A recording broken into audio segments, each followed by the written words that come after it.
สวัสดีครับสวัสดีท่านผู้ชมนะครับวันนี้ผมพาบ่าวลาวมานอนบ้านคนไทยนะครับเขาจะรู้สึกยังไงนะครับ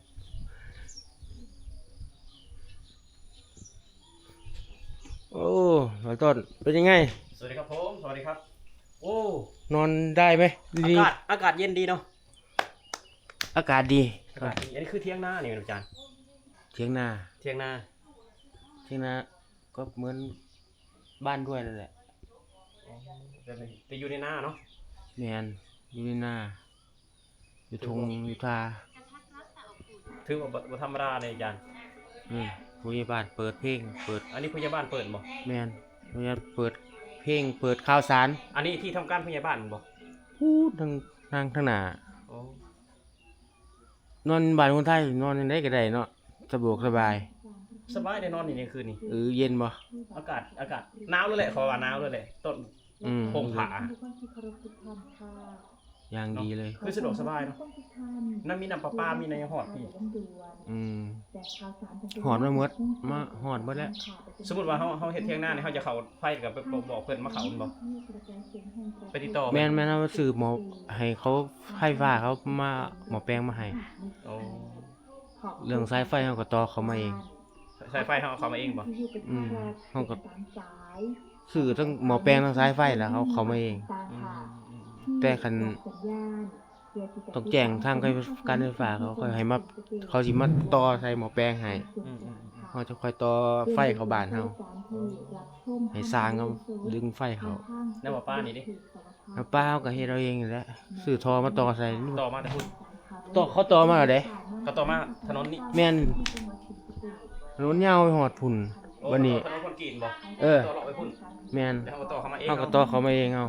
มันก็สบายเท่าเองเนาะสะดวกเนาะสะดวกสบายอ่ะมันดีอ่ะ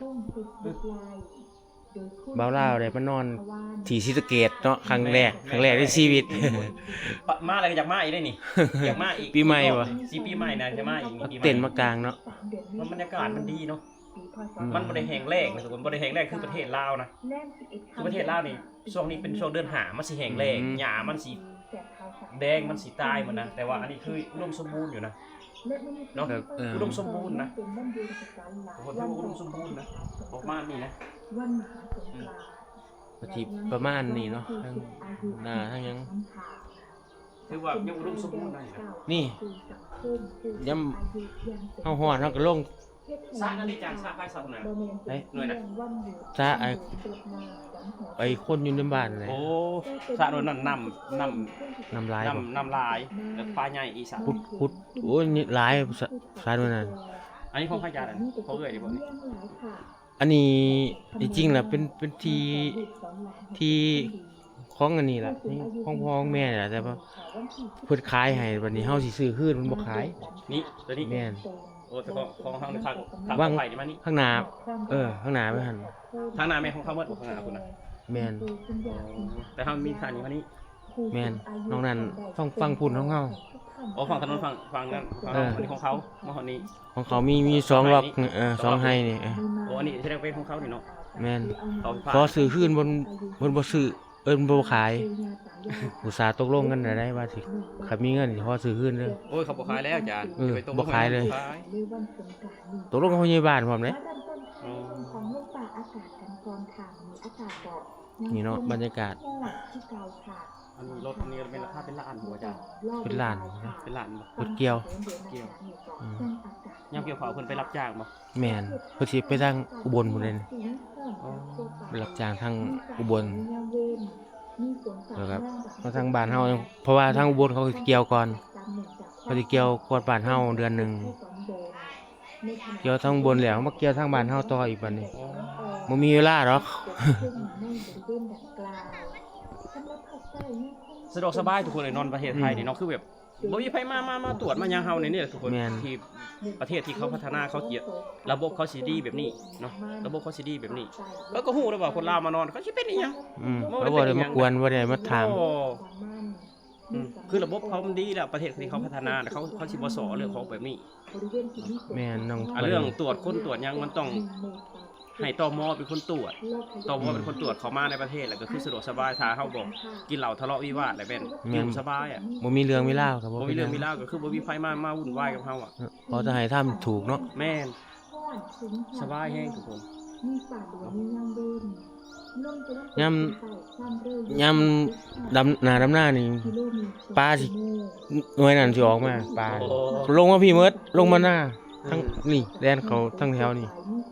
ใส่เบ็ดเอานี่ยืนอยู่จังซี่นี่ซิดเบ็ดเอาประคอปลาดุกใหญ่มีตัวใหญ่ ขอบคุณสถานที่ทุกคนเลยให้ได้ให้มาเบิ่งได้มาเห็นนะ ปีใหม่ก็สิพากันชวน อยากมาอีก บาโบบ่าแจ๊บมา มาอีกจะได้แบบบ่โบบ่เจ็บบ่ได้มาเนาะ อืม มากับสิปีใหม่ก็สิกลางเต้น กางเต็นท์หมองรถเกี่ยวก็ได้ ยังมีนกมีหนูหลายคน หนูแห่งหลาย อุดมสมบูรณ์อยู่ โรคที่ต้องระวังก็คือโรคลมแดดหรือว่าฮีสโตรก ฮิสโต เป็นไข้หวัดที่เป็นอันตรายอย่างแห้ง ฮิสโตรกบ่ ทุกคนมื้อนี้ผู้ใหญ่บ้านเพิ่น อืม เพิ่นเตือนแบบเดทห้องเพิ่นก็เตือนประชาชนบ้านเพิ่นเออ เปิดข่าวให้ฟัง ข่าวสาร ให้ส้มให้ฟังไอ้ประชาชนเลยฟังคู่มือเลย นี่คือการคือการปลุกระดมก็ว่าได้นะคือการแบบว่าทำความเข้าใจก็ว่าได้นะอันนี้คือผู้ใหญ่บ้านเพิ่น ก็คือสิได้ทัดข่าวหูข่าว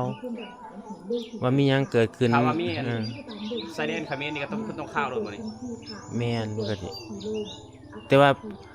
เรื่องชายแดนเนี่ยเรื่องสิอพยพเพิ่นสิฮู้ก่อนหมู่เด้อผู้ใหญ่บ้านนี่ โอ้เพิ่นประกาศเลยบ่ แม่นประกาศให้อพยพเลย เพราะว่าเจ้าหน้าที่เพิ่นสิมาแจ้งทางผู้ใหญ่บ้านก่อนเนาะ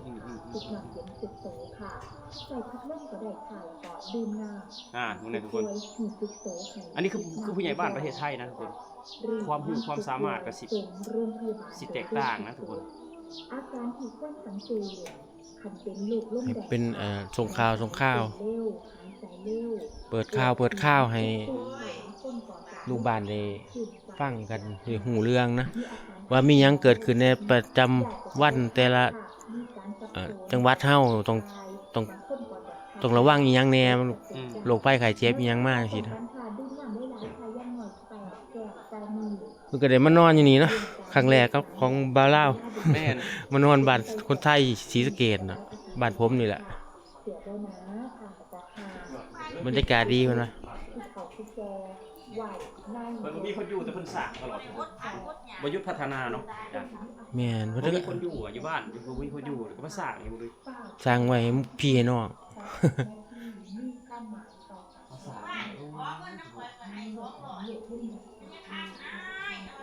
ขนาดว่ามีคนอยู่ก็ยังสร้างไว้เนาะ อืม ความขยันของเพิ่นเพิ่นสิย่างหยังเนาะบัดนี้ เพิ่นไปตลาดไปซื้อหยังมาเนื้อดอกพูดกำลังงามแล้วเดี๋ยวปีใหม่จะมาหาใส่หนูอยู่นี่แหละ นั่นแหละปีใหม่นะที่มานะปีใหม่ ทางซ้ายแห้งหลายนั่นน่ะมองต้นนาคาพูดละยังพุ่นแม่นหมดละทั้งทงหน้านะพุ่นมันบ่เถียงหน้าอยู่พุ่นพูน ตัวนี้เชียงนายฮอกจะหน้าจำคุณอาจารย์ อืม เชียงนายนะผมบอก แม่นไหม หลายเนาะ เถียงอยู่ตรงสุดฝุ่นดิสุดแดน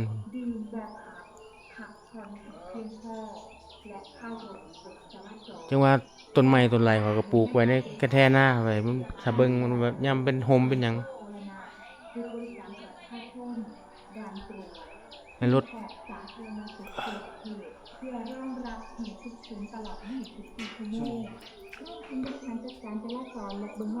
โอเคนะครับสำหรับคลิปนี้เนาะเฮาก็สิขอตัวลาไปก่อนที่ไปแห่ผาป่าก่อนแล้วก็สิกลับมารดน้ำผู้เฒ่าสิพาบ่าวลาวไว้รดน้ำผู้เฒ่าเพิ่นสิให้พรเฮาวัฒนธรรมของบ้านนะบ้านนี้วัฒนธรรมทางอีสานทางบ้านนี่ล่ะนะครับเดี๋ยวเจอกันใหม่นะครับ ส่งน้ำคนแก่ แม่นส่งน้ำคนแก่ เจอกันครับ สวัสดีครับ